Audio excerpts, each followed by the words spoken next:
Well, folks, it's time to kick it old school. Yeah.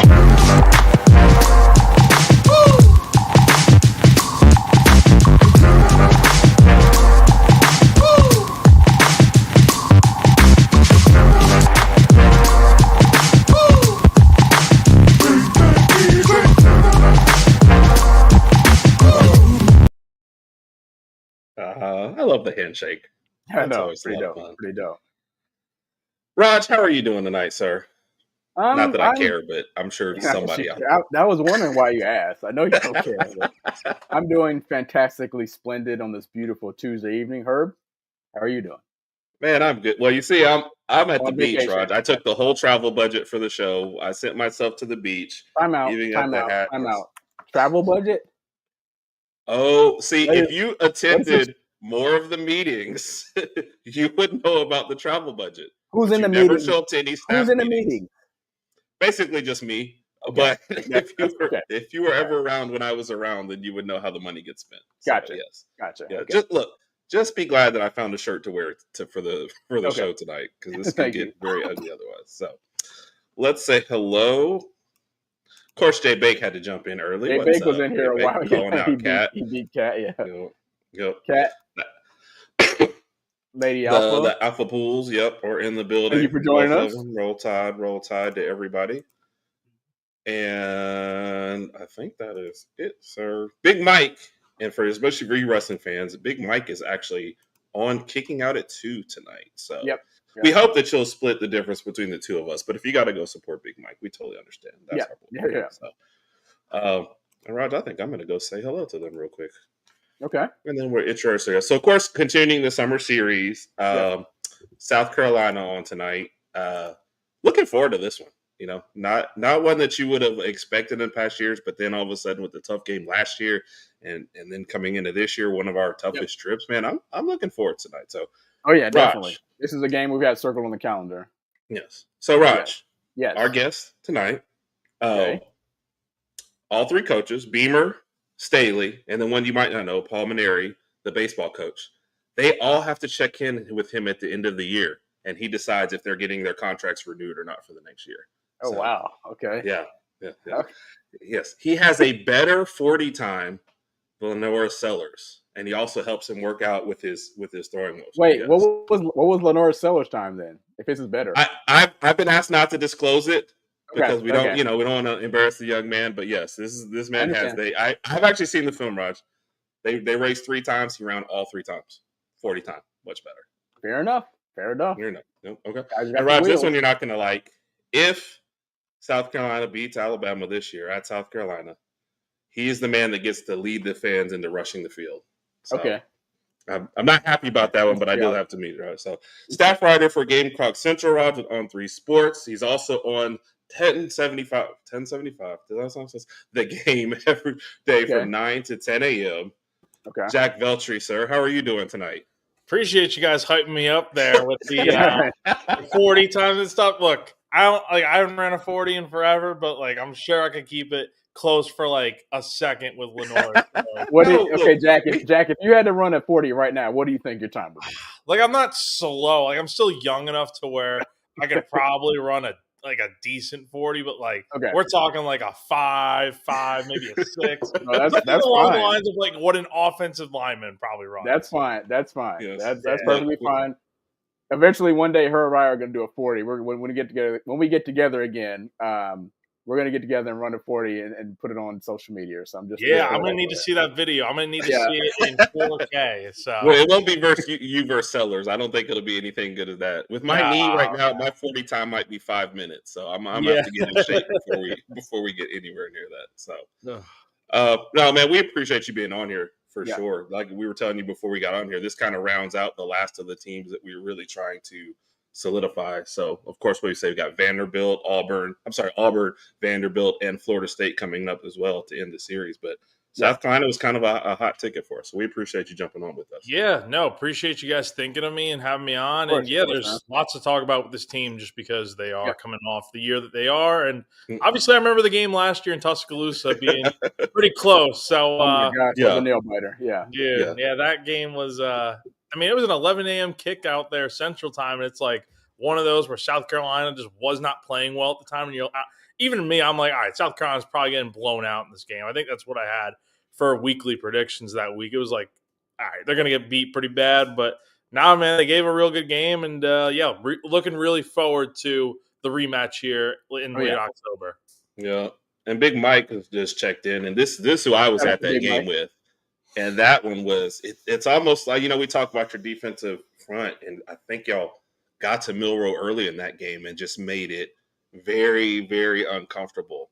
And somebody texted me, when they missed the 2-point conversion, like game over. And I text back, I don't know about that yet. Then they recovered on. It's like I just had a feeling, that it was about to come crashing down.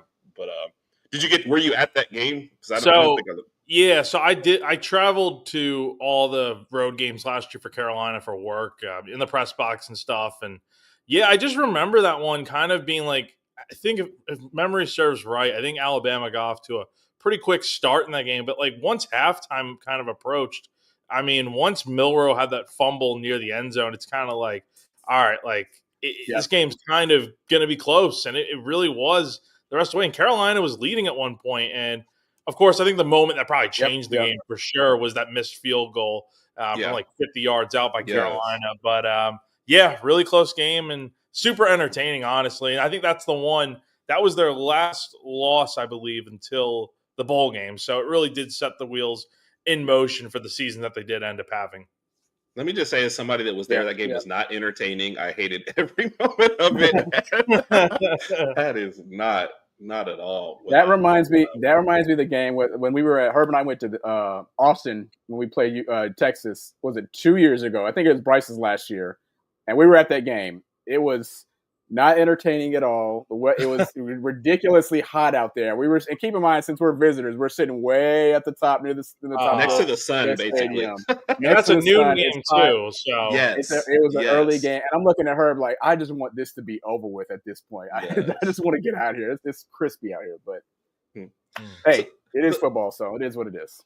Take away the writing aspect of it, and just as a fan, when you're watching a game, are you like us, like, hey, I want my team to win 50-0 and I'm relaxing the third quarter? Or do you want that excitement throughout the whole game? No. So, again, the one thing with being a writer is you try to separate I went to South Carolina. I did not grow up rooting for South Carolina. Right. You graduated from there too as well. Yeah, right? I graduated. Yeah, I did graduate from South Carolina. So, I did not have interest for Carolina when I went to school there. Before I went to school there and stuff. It just so happened, I live in South Carolina, so it's like I'm going to school there, whatever. So it's kind of easy for me to not obviously I want South Carolina to do well because it makes my job better when they're doing well. And last season was so much fun writing, and I joined the beat full time in 23. And if y'all remember, Carolina was pretty bad that year. They went 5-7, and so complete opposite end of the spectrum last year with just how well they did. And so. Yeah, I mean, when I'm writing and stuff, I tried to, keep it separate. You don't want to be, you want to be objective, I guess. And right. Yeah, so with South Carolina last year, I mean, look, it was a lot of fun, I will admit. But that's just kind of how it goes. Right. Which is why I'd be terrible at writing, because you'd see my page and there'd be a notes where it's just screaming, yeah. But don't get me wrong, I wouldn't be remiss if I would not say, man, watching South Carolina and some of these plays that would happen, I'd just be like, man, that's pretty cool. And I have a lot of friends that are South Carolina fans and stuff, so it's it's definitely fun. Well, let me see, trying to pull up yours. So with that run that you guys went on at the end of the year, being honest, did you think that was a playoff team? Did you think y'all would be able to sneak in? So in the moment, I definitely did think. Just with how hot they were. I mean, they had won 6 games in a row at the end of the year. They had just beaten Clemson in Death Valley. And it's like, all right, this team has probably done enough to make the playoff. Yes, they went 9-3.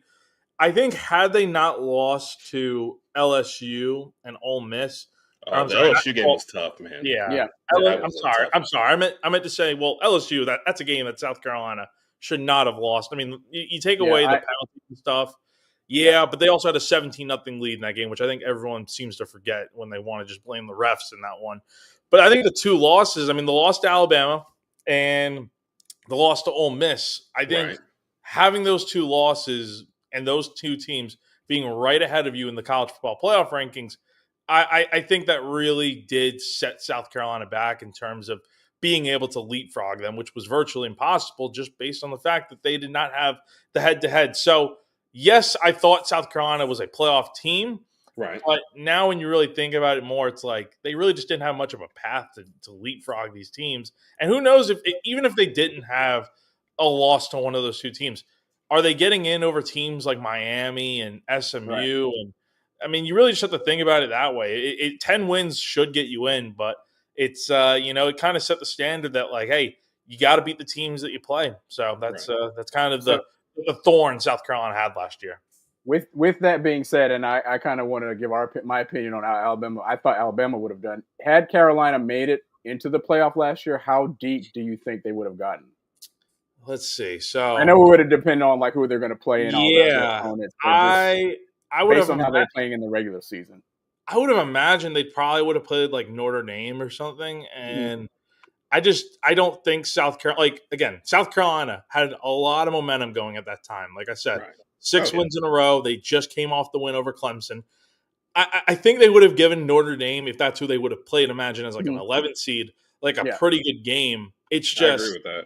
I think physically y'all would match them really well. Yeah, that defense, if everyone plays, because they had a few guys opt out for the bowl game and stuff. So if they had everyone available for that game, because they were relatively healthy at the time, if I remember correctly, I think they give Notre Dame a pretty good game. And honestly, I think they could have won in South Bend, but it wouldn't have surprised me. I think they probably would have at most probably been like a second-round exit maybe. Yeah. The reason I pose that the reason I pose that question is because obviously, but for us, it was like we were on the border of a brink of making it in, and whether we did. When it came out into that last day till they finally made the announcement, and Herb and I always talk about like, I don't think we deserved to get in anyway based on some of the losses that we had. And had we made it into the playoff, there's a chance you could flip a coin. Maybe we play a really, really good game and make a deep run, or maybe we go out there and play a game like we did against Oklahoma, and then we just get our butt whooped in the first game and get embarrassed. So I was just curious to see what your perspective was on South Carolina. But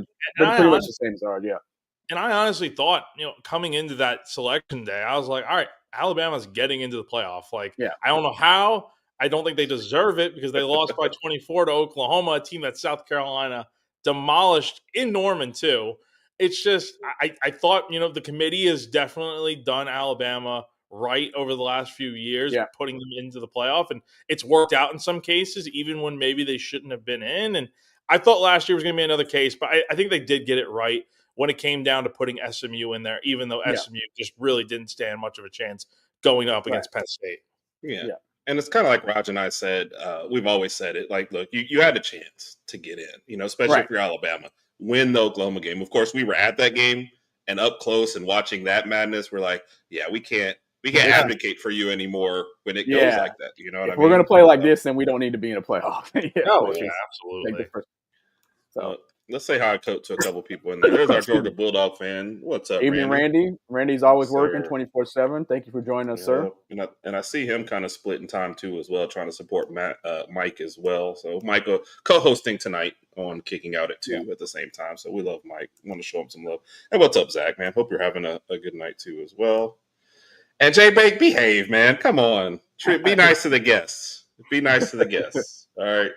Jaybee is we're gonna hang out with him in Tallahassee. He's kind of one of regulars. Always a great guy, but his sense of humor does skew a little crazy at times. All right. We love you though, Jaybee. So if you're looking at it, I guess there's two questions that do come off of last year. One, because of the position you're in, do you think they should value how you end the year more than head to head? Because obviously, as an Alabama fan, we were like, "Oh no, we beat them head to head. We should be in."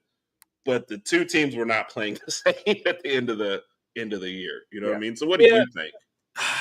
That's a tough question to answer. It's a good question, but it's a tough one to answer just because, you can't like just not look at the head to head and not take that into account, which is what we saw the committee do last year. And I think it's tough because Ole Miss, Bama, and South Carolina all had the same record at 9-3 at the end of the year.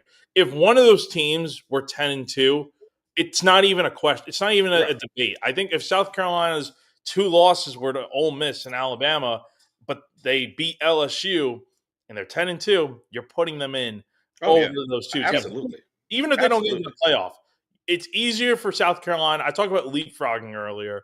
It's much easier to look at a 10-2 South Carolina team that maybe did lose to those 2 teams in front of them, but you can put them ahead because they have the extra win. And also at the time, they were so hot compared to these teams like Ole Miss had caught fire a little bit, but Alabama, as we mentioned, was kind of slumping a little bit towards the end of the year. So it's tough to say.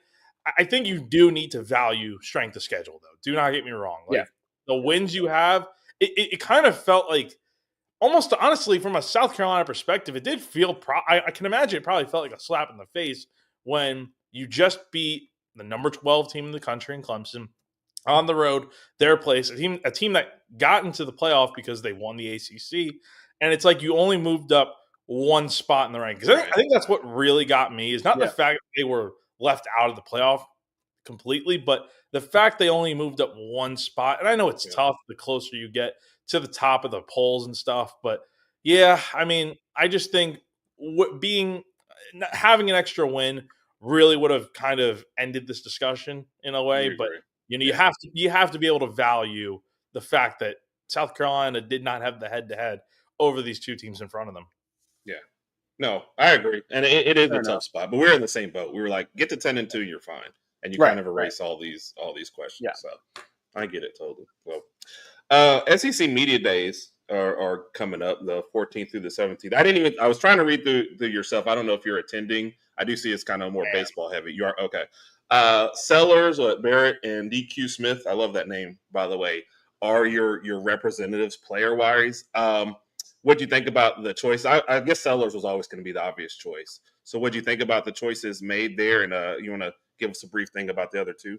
Yeah. All 3, excuse me. I think LaNorris Sellers going to SEC Media Days just made all the sense in the world when it was announced earlier today. And, I mean, he's your potential Heisman Trophy candidate right now. I mean, he's definitely one of the early guys in that race. Right. And he's coming off a great season last year where got off to a little bit of a slow start, dealt with some injuries as well. But towards the back half of the year, kind of when South Carolina started winning these games and playing really well, like from the Oklahoma game on, Sellers was just a completely different player. A guy that beginning of the year kind of looked scared in the pocket, took some sacks, did not make the best reads, ran and took off a lot. End of the year was still running a little bit. I mean, South Carolina doesn't win the Clemson game if he doesn't score those 2 touchdowns and makes things happen with his legs, especially on 3rd and 16 to win the game. But he was just so much more poised and dynamic and able to make the right throws, but also make the right reads. So that's kind of what I take away from him. And I think he's due for an even bigger year this season. And we'll see how he does under, obviously Mike Shula used to coach at Alabama and stuff back in the early 2000s. We'll see how he does in his first year as the full-time. Remember those years, yeah. We became Bama fans in '94, so we moved there. So that was kind of like we've been there through right in the middle of all that. So. Man. '94 was like right when we were coming off some good years, the national championship. Then '93 had a good season. Then after that, just kind of up and down years. So we got to '99. We won the SEC championship in '99. Then after that, we're just like, all right. Then yeah. So. But kind of getting back to it. I mean, look, Sellers was the obvious choice. From talking to him over the years in press conferences and stuff since he came to South Carolina, not the biggest talker. He'll give you basically the minimal when it comes to, just answers in press conferences, right? Right. He's kind of diminutive in a way, just very small, brief kind of answers, and that's what you expect from him. So we'll see. I don't think anything crazy is going to be said from him at Media Days. He says the right things. Then you have guys like Nick Barrett. Can I say real quick? Go ahead. Because because Sellers, we have to say this. He got a lot of respect from Bama fans after Castellanos was running his mouth, and this is kind of like you said right there. Sellers came out and said, "No, look, it's still Bama. There's still going to be respect there, and you still got to go out and play."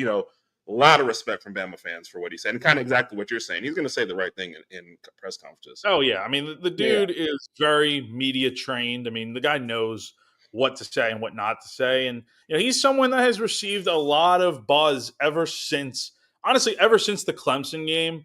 Right. Around here in Columbia, people have really appreciated him even more. I mean, in the days after, I think South Carolina played Clemson in men's basketball a few days after, and you have all these kids and fans coming up to him when he's at the game and stuff and signing autographs, taking pictures, and it's something that he's gotten used to. And I know a lot of the questions are probably going to be at media days just about the Heisman buzz and then coming off of such a successful year and how you build off of that and the NFL draft pick stock and all that. But he's handled it so well and remained the same kind of guy. And you'll hear Shane Beamer talk about that as well. I mean, it's the same guy that he was at the beginning of his tenure here at South Carolina.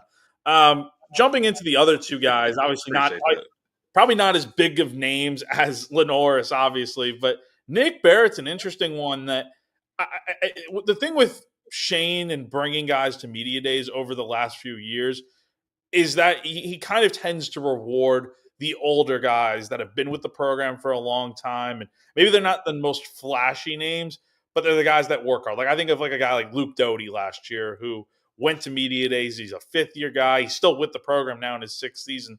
Has not played a ton, but he's still a guy that has got leadership skills, someone that a lot of people at South Carolina respect. And so I kind of see the same thing here with Nick Barrett, who is going into his fifth year with the program.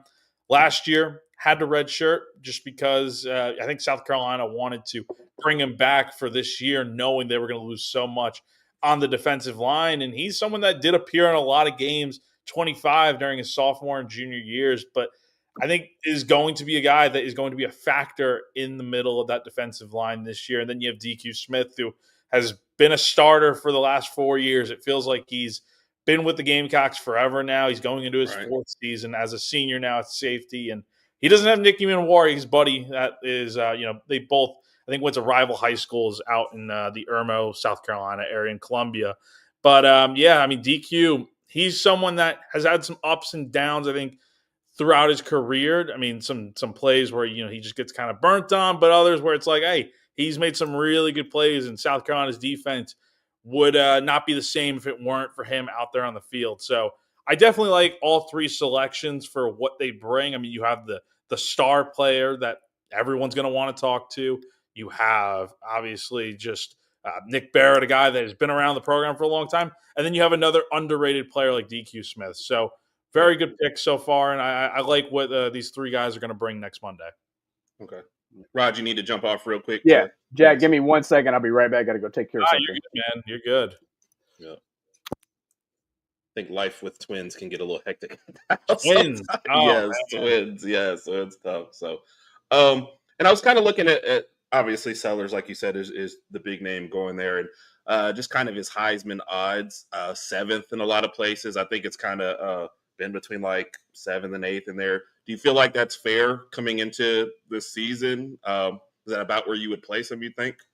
Wait, Colin, sorry. Can you repeat the question again real quick?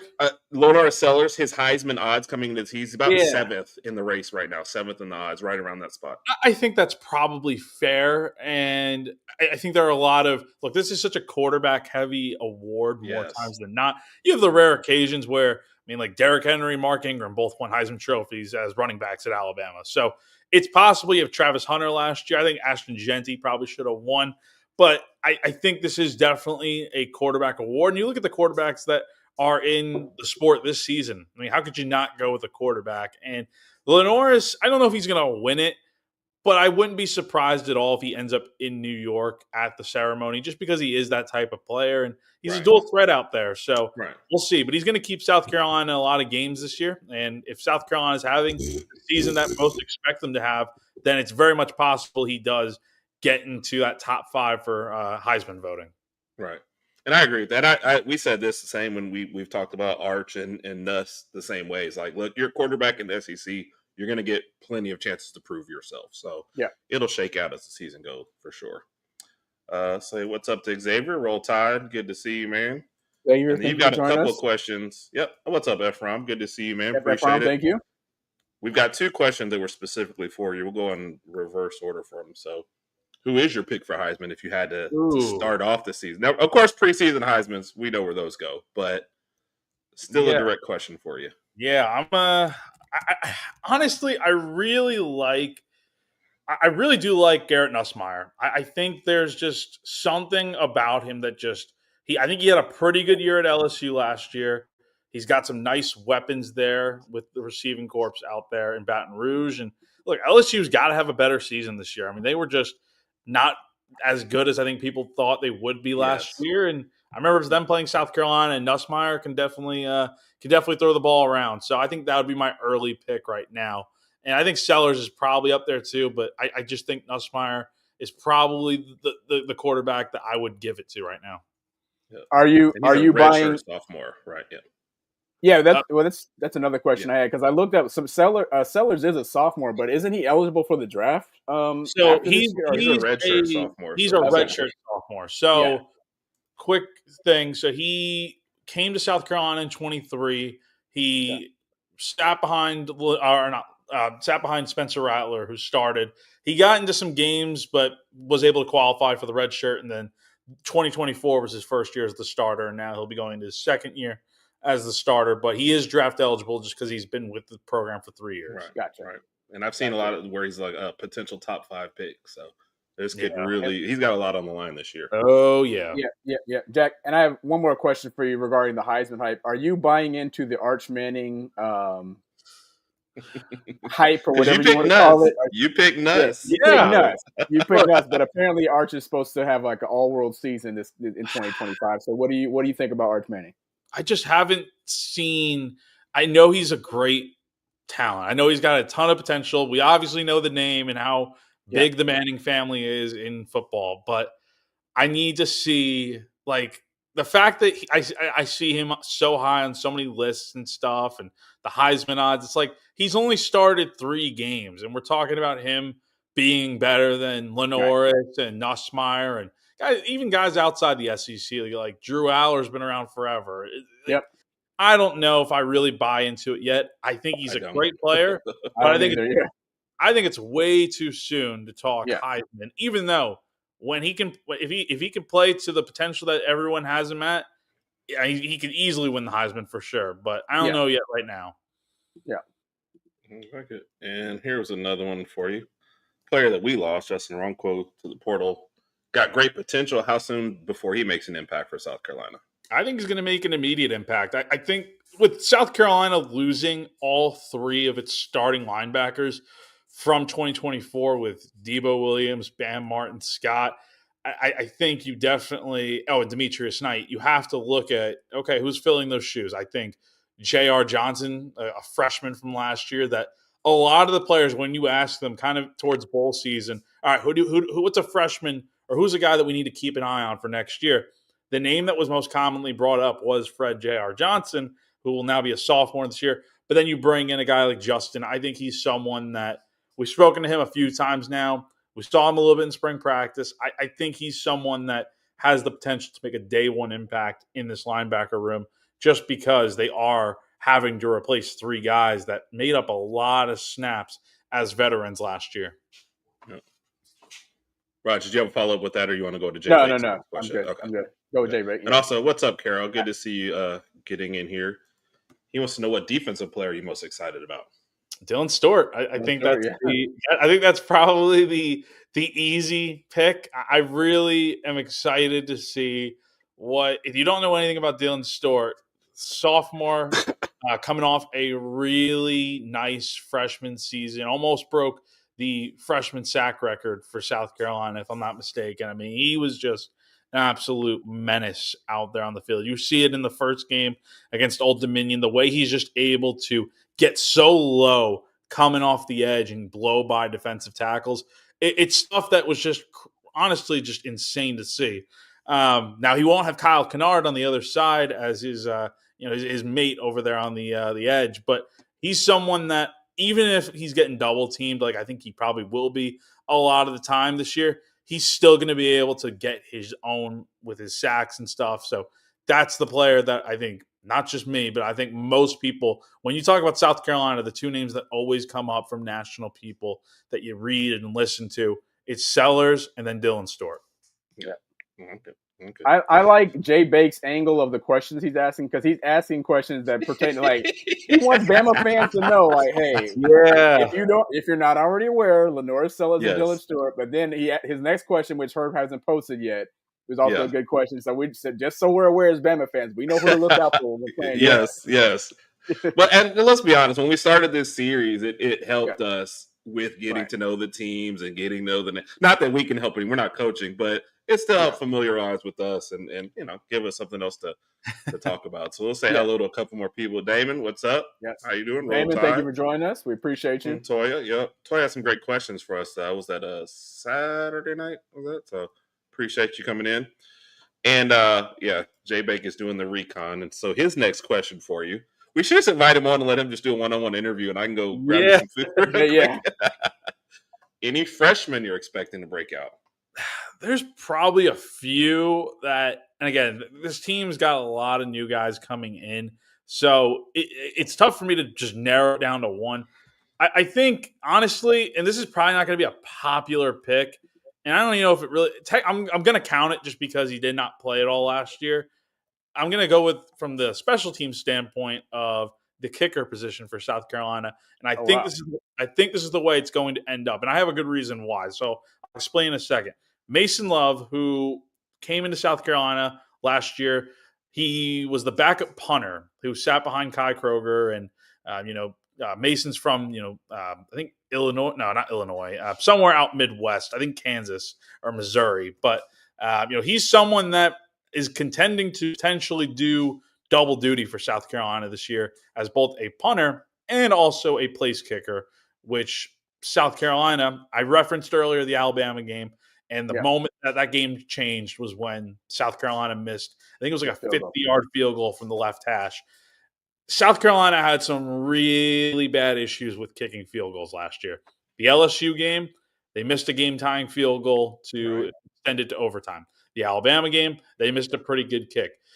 Even in the Illinois game, the Citrus Bowl, I mean, there were some kicks missed in that game too. So it's just this team, if they had a great kicker last year, maybe the season goes a little bit differently. Maybe that's the difference between 10-2 and how they finished at 9-4 on the year. So it's maybe not the most popular pick, but if you're talking about scouting South Carolina and stuff and you want the honest report, I think having a good kicker makes a big difference, and Mason Love is someone that I'm probably keeping an eye on. But you could always go with any of the freshman receivers that South Carolina brought in. I mean, Mike Furry, the receivers coach, did an excellent job in recruiting, I think they have now 6 freshmen that are joining the team for this season. So definitely a lot of big names there, like Brian Rowe, Malik Clark. Donovan Murph is a big name that I'm kind of excited about as he's joined the team this summer. So you really can't go wrong, but definitely special teams at the kicker.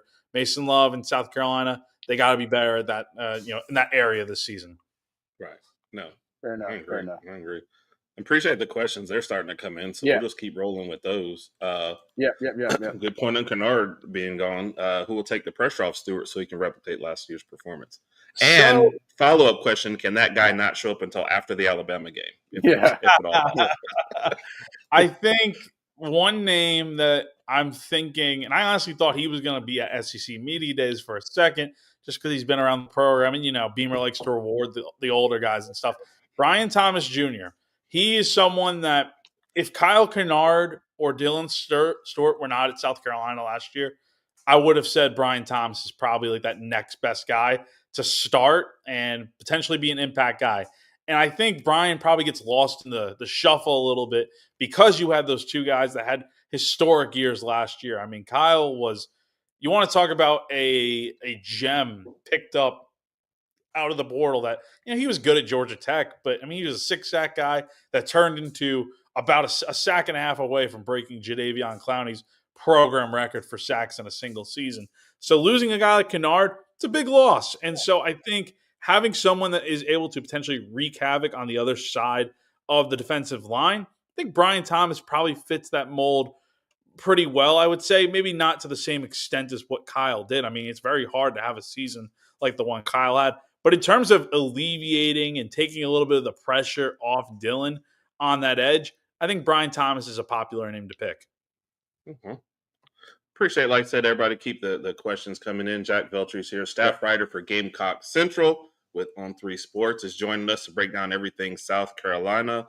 Toya had another one, which is always a good one. Is the O-line going to be able to protect Sellers? And I like to tag on a question for running quarterbacks. And we saw this a lot. There's a tendency sometime to run yourself into sacks. And I'm not speaking on Sellers. This is honestly kind of more of a Milrow thing. Do you think that is going to be an issue too with him as well, or do you feel like with the O-line and him combined, it's a good fit?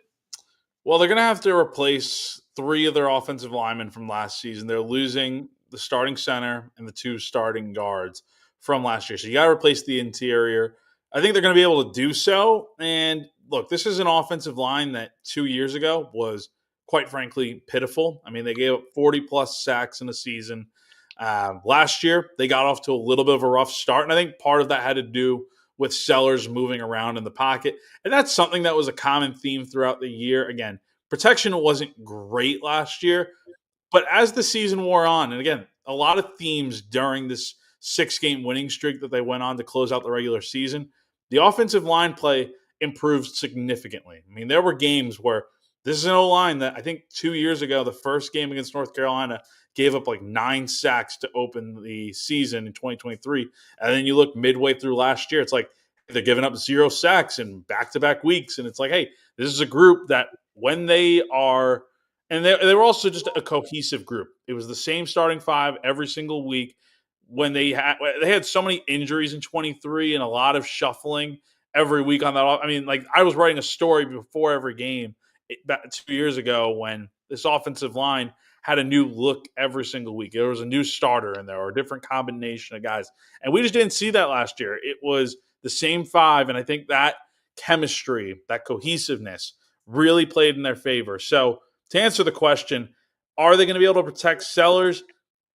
I think it's a little bit hard to say for sure yes. There are going to be times where he's going to scramble out of the pocket and make things happen on his own, or the pocket is going to collapse and Sellers is going to have to evade pressure. I mean, we saw that a few times facing Alabama's defensive line last year in that game where Carolina just could not protect to save its life. But again, if this offensive line stays healthy, if the guys that they have in there, the starting 5, are able to really get that chemistry and gel together well, I think we see an offensive line that is going to do a decent enough job to protect Sellers. It won't be perfect, but I think it'll be good enough.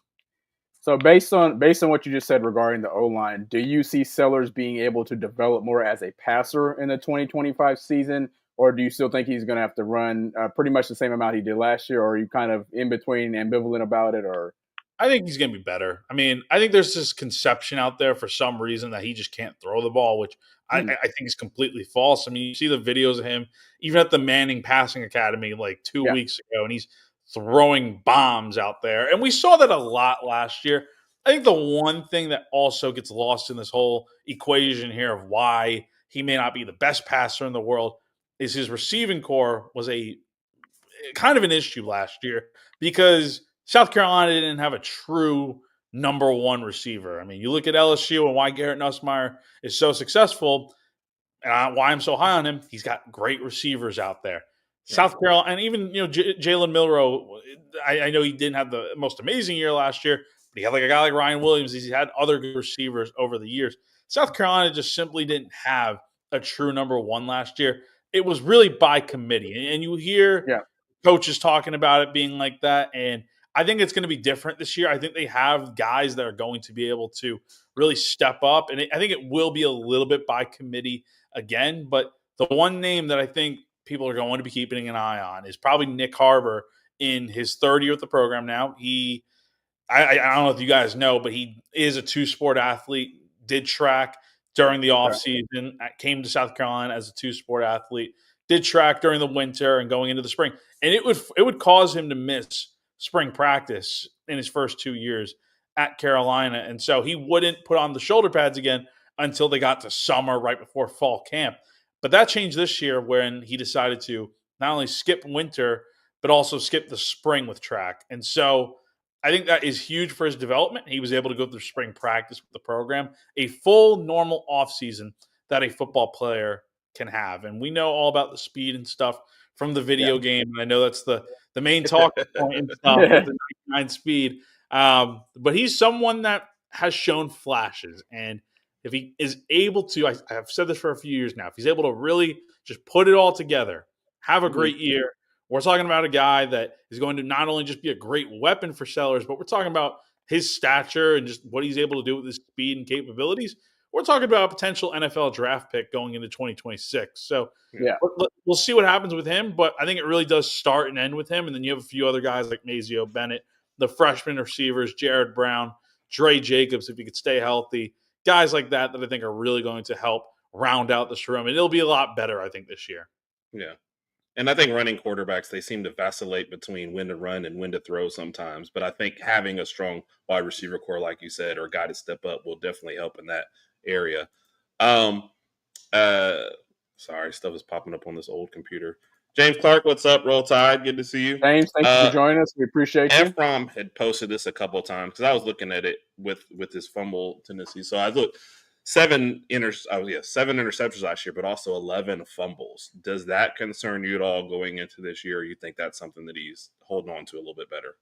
I think the ball security was something that was definitely concerning. And I think even in the Alabama game last year, I think there were a few plays in that game where he loses the football. And I think there was a critical turnover, I want to say with maybe like 10 minutes left in that game. Like Carolina had a 19-14 lead, if memory serves right. And then he fumbles near the 50, and Alabama goes down the field and scores, and they take the lead for, I think, the rest of the way. So I think, yes, his ball security was an issue last year, and it's got to be better this year. I think part of that has to do with the way he was holding the football maybe. Also, part of it probably has to do with some of the protection breaking down, him trying to do a lot on his own. At the same time, I think he's well aware that it was an issue and something that is going to be corrected for sure. I don't think it's going to be as prevalent of an issue this year. But again, if you're facing a defensive line that is really good, like the one Alabama has, and they're able to just swat at the ball, that sometimes it's just a thing where the defensive player is just that good and is able to knock the football free. Yeah. I agree. All right, one last question, kind of just on where the state of the program is, and then we'll move into next year. What's your assessment kind of Shane Beamer so far? Is there any sort of hot seat warning? Is that at a 0 or a 1? And what do you think for his future at South Carolina? It's at a 0. I mean, he just signed a big contract extension this offseason, and he'll be at South Carolina for, I would definitely say, through the rest of the 2020s and well into the 2030s.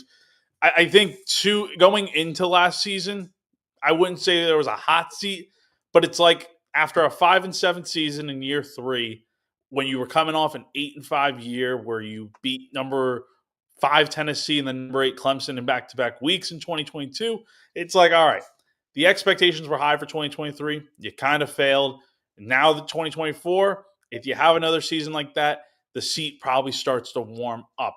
He had a great year last year, won 9 games, was a win away from 10 wins, and beat Clemson for the second time in 3 seasons. So he's fine. I mean, there's no concern about that right now, especially since that contract extension just kind of solidifies that. He's done a great job.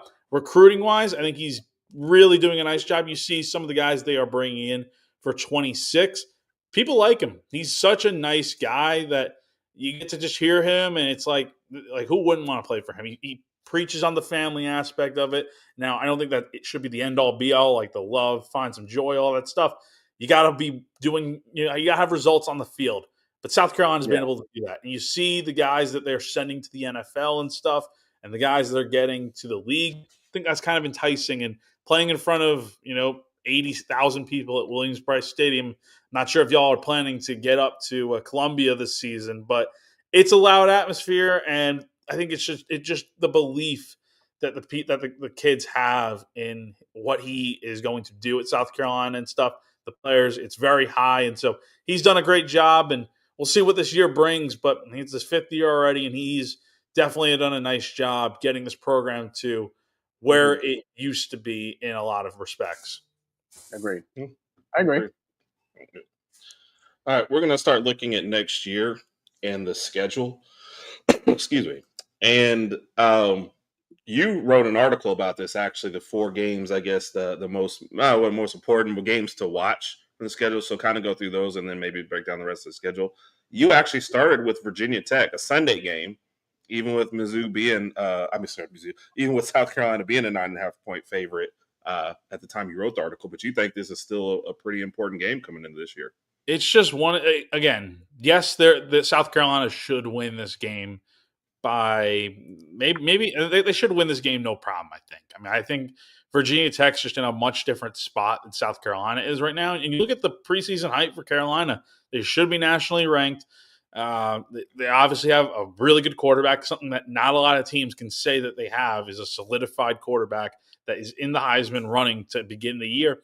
And you look at it from the perspective of the reason I picked this game as one of those 4 that I think are probably the more underrated ones. Like, we know about Clemson, we know about LSU, we know about Alabama, but let's look at some of the games that might be a little bit more underrated. And Virginia Tech's one of those because it's on a Sunday. There's only 4 teams playing on Sunday, and South Carolina loves when they're able to be in the national spotlight and thrive on it. And so I think this is a game that they're going to be in the primetime window for the only game on a Sunday. There's no NFL that day. They have a chance to really capitalize on that. And this being Shane's first game against his alma mater, where his dad Frank coached for so many decades at this point. I mean, yes, there's a lot riding on it from that standpoint. And you also just want to get off to a good start in the year. So that's why I honestly just picked Virginia Tech as one of those underrated games to watch. Yeah, I'd like the pick. So that brought you to your second game on your list, Mizzou, 34-30 last year, an exciting game. They've lost so much, right? But you haven't won at Missouri, since 2017, if I saw that right in there. So, and the thought, I guess, that you could be 3-0 pretty easily heading into that game. You had Mizzou marked on your schedule. And there's a lot of talk out there that South Carolina, in theory, going into the first bye week in October before playing LSU, there is a very good chance this team should be 4-1 or even at best 5-0 heading into that. That would take them at 5-0 going into the first bye week, which would be a really, really nice start. I mean, you should be able to beat Virginia Tech, SC State, and I think you should be able to beat Vanderbilt since it's at home. I think those are the 3 games that you should win. And then you should be able to beat a Kentucky team that I just don't think is going to be very good this year with Mark Duke and just a lot of turnover in the offseason. Missouri's that one game that I feel like they always get underappreciated. I feel like they always get slept on a little bit. Eli Drinkowitz has done a fantastic job out there in Como, and the fact that this game's at Missouri gives me a little bit of concern that, like, okay, South Carolina has not played well at Missouri since 2017, like you said. I mean, they've lost by 20-plus points, I think, in 2 of the last 3 matchups at Como. So I know they got the win last year against them. It was like their first win in the Mayor's Cup since 2018, I think. So that was a monkey off their back, but you got to be able to go there and beat them. And I'm not sure exactly how Missouri is going to be this year, but you could probably expect them to be right in the thick of things like they always have been. So that's probably why I picked that game, just because it's early in the year and it's kind of a swing game in a lot of ways of like, okay, if you're going to make the playoff, this is a game you have to win, because you look at that month of October and November, it gets really tough after that. Yep. And then the 2 other games that you mentioned in that article that you wrote, Alabama on the 25th, and then follow it up with a trip to Ole Miss. I guess one of the few games that, frankly, South Carolina just didn't play well in last year with that 27-3. So a little bit of revenge on your mind, but tough coming off of a big game as well. What you want to talk about those 2 games real quick? Yeah, no, Alabama. I mean, look, you could easily pick. I think I wrote in the story you could easily pick LSU or Oklahoma as that game that you definitely need to pay attention to for sure, because it can easily creep up on you. I mean, those are 2 huge games, and I wouldn't blame you if you pick one of those. The Alabama game for me feels like, okay, that was one that South Carolina probably should have won last year. I just think they had too many self-inflicted wounds in that game that hurt themselves from winning in a game that they came back and played really well in. And then you look at it this year. It's homecoming week for Carolina, which I know there's this this thing out there where you don't want to schedule certain teams for your homecoming and stuff, and they view it as disrespect and all that. But I think this is a big one for Carolina since it's I would imagine it's under the lights. I can't remember the last time they beaten Alabama, and I know 2019 they lost, 2010. Obviously, South Carolina did win that one, so that would have been the last time. But we always remember that one. Oh yeah, that one was crazy. So yes.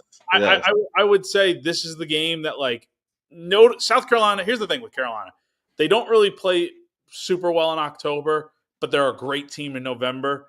If you're able to go 2-1 in October, meaning you lose one game to LSU, Oklahoma, or Bama, you ideally, I think, want to win the 2 home games and maybe lose to LSU. I think that'd be a fine, acceptable result for Gamecock fans.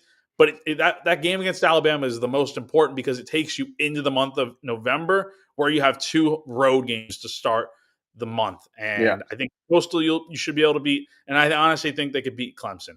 It's just you look at November, you go to Ole Miss. That's a really tough one. South Carolina did not play well at all against this team last season, but they're losing so much talent in Oxford with Jackson Dart gone, Juice Wells, Trey Harris. I mean, so many guys are not there anymore to where Lane Kiffin has done a nice job with that program, but I don't expect them to be as good as they have been in past years. And I could be wrong on that, but it's one that hey, you got to be able to win some of these road games. I think they should be able to win Missouri. I don't know about LSU. I don't know about the 2 road games in the month of November, but find a way to beat Alabama and then try to beat Ole Miss. And I think you're on a really good path to getting into that playoff mix. Yep. I think you brought up a good point with Ole Miss, and that's something that Herb and I have discussed previously, was that last year may have been Lane Kiffin's best Ole Miss team when you just look at roster from top to bottom, both sides of the ball. And I don't know if he's going to be able to get a team like that again with that type of talent. Of course, he'll get some people out of the portal and recruit, et cetera. But the Ole Miss had a really, really good team as far as roster-wise last year. And so I think South Carolina bounces back and beats them, though. So yeah. And you had a question that we were saving until you kind of went into this. How confident are you that South Carolina can handle enormous expectations? An uncharted territory. I do also want to follow. I guess I'm tagging on every question. It's interesting because I thought this number would be higher, but I'm looking at Vegas odds, stuff like that, and 7.5 wins is South Carolina's win total. If you're going to bet over and under, whatever. I thought that number was low before I even really looked at the schedule. So combine that, I guess, with the Bama Standard question about expectations. I do worry about that. I would be lying if I said I didn't. I think it's more so for the reasons that not that they can't handle it. I think they can handle it because they proved it last year when the going got tough. They lost those games in early October to Ole Miss and Alabama. It's all right, you're 3-3. Your season's kind of hanging in the balance here. What are you going to do about it? And they go on and win 6 in a row. So they're going to be fine, I think, from that standpoint of handling it. I think they have a really good head on their shoulders with Shane. And, obviously LaNorris is very poised. And they got the right leaders on that team. The big thing I worry about with this team, it's not that. It's more so you're losing so much talent. And specifically on that defense that was so good last year. Look at every position. You're losing Nicky Manwari, who should have been a first-round pick, but he's gone. He's in the NFL now. You lost your entire linebacker group that had so much experience under its belt. You're losing a lot of that defensive line. You lost Kyle Kennard. You lost a few guys that went to the NFL in the interior on the D tackle. So my point being, your defense, as good as it was last year, one of the tops in college football, can you replicate that? Can Clayton White, the defensive coordinator for South Carolina, and Torian Gray and Travian Robertson and others that are assistants on the staff, can they get the most out of the new players coming in? And if they can, this team has a very good chance to be just as good as they were last year. But right now, I would be lying if I said I was not a little bit concerned, just because that is such a big thing that you have to get right for the season. No, I agree. That's tough. Real quick, night, Lady Alpha. Hope you have a good night. Night, Lady Alpha. Thank you for joining us. Josh, Lane will be leaving Ole Miss after this year. Josh, thank you for joining us. I'll take. Putting you on. I'm sorry, Roger. Do you have another? No. Good. I'll pass on that one. Yeah. That putting you on the spot. What is your record prediction for the year? I would probably say right now, I'd probably say about 8-4. I do think I'm just going to run through their schedule, just pick out some losses. I do think they're going to lose to Missouri. I think that is a game they're going to lose. Really? I think early in the year would not shock me if it went the other way at all. But I just think early Missouri might just be a little bit ahead of South Carolina. We'll see. I think Carolina loses to Missouri. I think they lose to LSU, probably at night in Death Valley. That's just tough. And I honestly do think they probably lose one of the two games between Oklahoma and Alabama. And then, honestly, I think they lose one of the road games to Ole Miss or A&M. So we're looking at 4 losses right there. And you can view that as a disappointing year for this team that is in playoff contention and stuff, or supposed to be. But honestly, like, considering all that they have lost, I mean, they're literally replacing almost their entire defense. I mean, that's a group that if they had all those guys coming back, I'd be like, all right, they're going 10-2, 11-1. But right now, just because I don't know what exactly that defense is going to look like in terms of how much better or worse they'll be, that's got to be a concern for sure. So right now, 8-4 is probably my prediction, though I could see ways in which they get to 10-2 or maybe 9-3. Well, Jack, I don't know if this is going to make you feel better, but I have you guys going undefeated before the LSU game. So I think that's very much possible. Again, 5-0 should happen. That should happen for sure. Raj, what do you think, though, overall? Do you want to wait until your next month? No, let's do it. Let's do it now. We can revisit it at a later time, too. But I would say, let's see, 5-0 going to LSU. I think you lose to LSU, Bama. Oklahoma game is tough. I know we're hearing good things about John Mateer, and he's supposed to have a good season. John Mateer. But I looked at his competition from last year, and they didn't really play a lot of difficult teams as last year when he was at Washington State. So I'm not too high on him right there. With that being said, I'm going to pick South Carolina to beat OU. So I see LSU, Alabama, and at A&M. A&M's an interesting one for me. Yeah.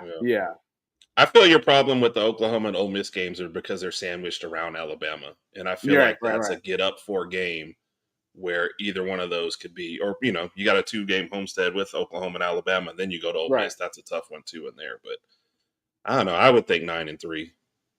I'm leaning towards 9-3, but I could see 8-4. Yeah. So. Yeah, I can see it. Yeah. Well, appreciate you, sir. We thank you for breaking that down. We have a couple questions of death for you, then we'll let you, tell everybody what you got going on next and where you're headed out, and let you get out of here for tonight. Raj, did you want to go first, or what did you? You go ahead. You go ahead. Okay. We like to play a little game we call Work, Play, Live, Ditch here on the show. Where I'm going to give you 4 names, and you have to say who would you want to work with, 40-hour work week. Who would you want to play? That's go out Friday night, hang out. Who would you want to live with? That would be a roommate. And then who would you ditch? When they call you, you send it to voicemail. Oh. All right. All right. Shane Beamer. Don Staley. Okay. Paul Maneri, baseball coach. Oh, man. And Steve Spurrier. Oof. All right. Dang, it's a tough one. All right. So let's go with live with first. I'd probably say, I don't know. I'd probably say Shane, to be honest, because look, no disrespect to any of these other names on this list, but I feel like Paul and Spurrier, I'm sure they snore a lot, and they're older and stuff. They're gonna be up earlier in the day and stuff. So I like to sleep in a little bit when I can, even though during work and stuff I definitely cannot with radio and all that, but. I like my sleep, and those guys, I'm sure they probably be snoring. And if we got thin walls and stuff, I don't know. That does not sound good. Work with, I'd probably say Dawn. I think Dawn's got the. I can see that. I mean, she's got it down. I mean, she's won so much with this women's basketball program. She set the standard, so that's someone that holds people accountable, expects excellence, demands it. That's someone I'd definitely love to work with. The other two were what? Going out with, and then what was the other one? Ditched. When they call you, send it to voicemail. You can't stand them. Can't deal with them. Man. So I've left the two toughest ones. I've never gotten the chance to talk to Spurrier, but from everything I hear, he's a very good, he's someone that will speak his mind and stuff. And Paul is I've gotten to get to chat with Paul plenty, covering him in his first year with the baseball program and stuff. And I've enjoyed it. He's someone that will definitely talk your ear off and tell you a lot of good stories and stuff. So I think I'd probably go, I don't know. I'd probably, for going out on a Friday night, I think Spurrier would be a good time. I'm not going to lie. I think Spurrier would be a good time, but I'm someone that kind of just likes to chill and stuff. So if I'm wanting to hear a good story at the bar or something, I think Paul Maneri is probably the answer. So I'm going to go ahead and ditch Spurrier and probably go out with Paul, just because I feel like Spurrier might get us kicked out of the bar or something. So, that's a fair point. The way I'm rolling. Steve Spurrier calls and you send him the voicemail. You're out here outrunning LaNorris Sellers and sending Steve Spurrier to voicemail. I mean, good. Yeah, probably don't want to send that guy to voicemail, though. What you got, Raj? All right, Jack, I'm not sure if you're a big comic book fan, but I'm going to give you 4 names. Yeah. And I want you to give me either their Marvel or DC equivalents. Oh. Yes. I do love Marvel and DC, so. Okay. Number 1, Jadeveon Clowney. Deebo Samuel. Ooh. LaNorris Sellers. And Dylan Stewart. Who are their Marvel or DC so someone to equip. All right. So the easy one, I think, for LaNorris Sellers is Superman, because that's kind of the comparison that got drawn here a little bit last year, just because he reminds you of like a Cam Newton type of player. And obviously Cam took the Superman mantra for sure. Dylan Stewart, I'm trying to think. I don't know. This is a great topic to discuss. Oh God, don't tell them that. The other two, Jadeveon Clowney kind of gives me like Hulk vibes a little bit. That's what I was thinking. That's what I was thinking. I like that one. Give me some like Hulk, and we're talking like Hulk like before like Endgame, not the soft Hulk that we know now. Yeah, right. We're talking like 2008 Incredible Hulk. Jadeveon Clowney was in high school around that time, just balling out. So yeah, I'd go with Hulk for Clowney. Dylan Stewart's the toughest one because I don't know exactly what he's just so quiet, and he kind of just like lurks in the shadows, and like I just don't know what kind of character he would be. He kind of gives me like maybe like Blade vibes a little bit. Like he's just that figure that like you don't want to mess with, I think. Okay. And what about Deebo? Deebo, Deebo's man. I don't know. Deebo gives me probably the Flash vibes, like someone that's very quick, can kind of do it all. So that'd probably be the way I'd go with that one. Okay, I like it. I like that. That's a good question, Raj. Very thought-provoking. All right, last question, and like I said, we'll let you get on out of here. All right, South Carolina ends up playing Alabama for the national championship. You are covering it from the 50-yard line. You're obligated to be there. You can't give up your seat. They're going to pay you everything, blah, blah, blah. You're going to be there, right? But unfortunately from you, you have to pick an Alabama fan that you're going to have to sit next to from this list. So sorry, but it's just going to happen. Oh, man. So your list, Herb or Raj? Shoot, I can't take both of y'all. Everyone always tries that loophole. And you have to go to the game, and you can only pick one of us. I'm picking Raj just because we can vibe off the Marvel DC stuff, and so I'm down with it. I like, just because he gave me such a thought-provoking question. Not that you didn't, Herb. Herb, you had such a great question. Jack, who I'd want to live keep going. Keep talking about how good I am, Jack. Please. I hate when people do this to me, because it's like, man, y'all making me pick someone. Like this happens a lot with my coworkers and stuff, and it's like, man, come on. But yeah, Raj, if this ever happens in real life, we're going. So Jack, man. Oh, I love you, Jack. Man, you can come back to this show anytime you want to. Invite me on. I'll be here. Whenever you're free, even if we have another guest, you could come on, Jack. We like you, Jack. Hey, Herb. Herb. Anything else, Herb? Nah. I don't even care anymore. No, Jack, man, we appreciate you. Tell everybody where they can find you and what you got going on next. Yeah, no, I appreciate you guys for having me on. You can follow me on Twitter. The handle is right below my name here, so somewhere right here. So Jack Veltri on Twitter. I saw the Georgia guy followed me on Twitter, so shout out to that. Shout out to that guy or girl, whoever it is. But that's Randy. Randy. A good collaboration part too as well. So good one to talk. You can go ahead and read my work on GamecockCentral.com and all my coworkers and stuff. So GamecockCentral.com. You can also listen to me 9 to 10 every day in Columbia, but also on 107.5 The Game. Talking sports on there. We have a website too, so 1075thegame.com. If you're obviously not local listening or whatever. But, yeah, not much going on right now. Baseball is kind of my forte, but we're getting into football now. I'll be at Media Days next week, and that's kind of the unofficial start of the season. And so that'll really be where all the football coverage begins for me and stuff. But my coworkers, they do a great job covering football on GamecockCentral.com right now too. So I was reading through a lot of y'all stuff before this. So that was great. Oh yeah. And Randy said, like I said, if Randy reaches out, that's the Georgia Bulldogs. Great person to talk to. Great person to collab with. So I would love to watch that too as well. Oh yeah. This is about to be me. I'm gonna go drown my sorrows. It's gonna be yet another loss on the beach. Come on, really? No, Jack, like I said, thank you very much, man. You helped complete the series for this year. And great guest, man. Great information. Yeah, we appreciate it. Jaybee has a whole notebook filled with information. So we did all reconnaissance work, so we're good. Yeah. Well, I appreciate you guys having me on. No problem, man. Appreciate everybody. We will see you Saturday night, 7:30, and then back next week when it's Auburn on the podcast. So everybody have a wonderful night and Roll Tide. Roll Tide. Thanks, guys.